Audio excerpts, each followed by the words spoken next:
Assalamualaikum teman-teman.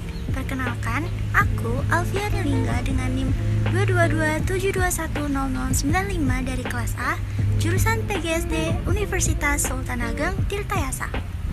Jadi dalam video kali ini, aku akan mengunjungi sebuah bangunan bersejarah yang ada di Banten, yaitu Masjid Agung Banten. Untuk teman-teman yang ada di Serang, jangan segan untuk mendatangi tempat wisata bersejarah ini. Namun sebelum itu, aku mau jelasin dulu nih untuk teman-teman yang belum tahu apa sih Masjid Agung Banten itu. Jadi, Masjid Agung Banten merupakan salah satu masjid tertua yang ada di Indonesia yang di dalamnya terdapat nilai sejarah. Nah, biar nggak penasaran lagi, teman-teman ikutin terus ya vlognya. Lokasi masjid ini terletak di Banten Lama, Kota Serang, Provinsi Banten. Kebanyakan masjid ini digunakan untuk tempat berziarah yang pendatangnya bukan hanya dari daerah Banten dan Jawa Barat saja, tetapi juga dari berbagai daerah di Pulau Jawa. Sejarahnya, Masjid Agung Banten ini didirikan pada 1566 Masehi ketika Maulana Hasanuddin menjabat sebagai Sultan Banten pertama pada 1552 sampai 1570 Masehi. Jadi, bangunan ini merupakan warisan Kesultanan Banten yang masih berdiri kokoh hingga sekarang.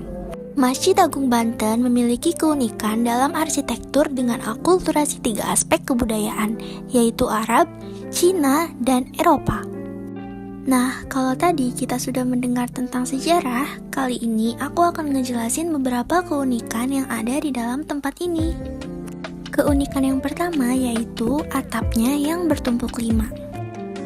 Jumlah tersebut memiliki alasan karena merujuk pada 5 waktu sholat fardu yaitu subuh, zuhur, asar, maghrib, dan isya.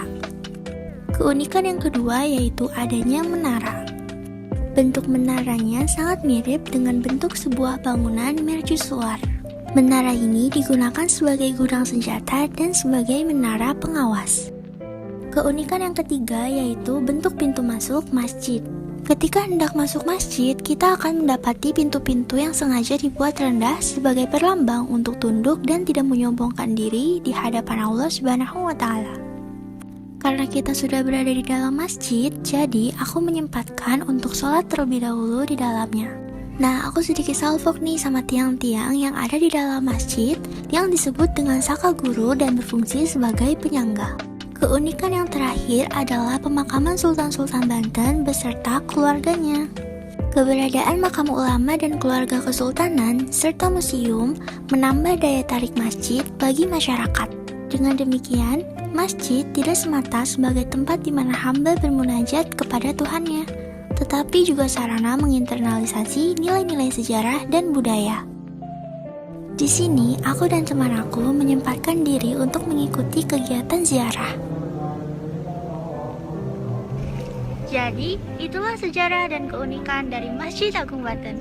Sekian video dari aku. Wassalamualaikum warahmatullahi wabarakatuh.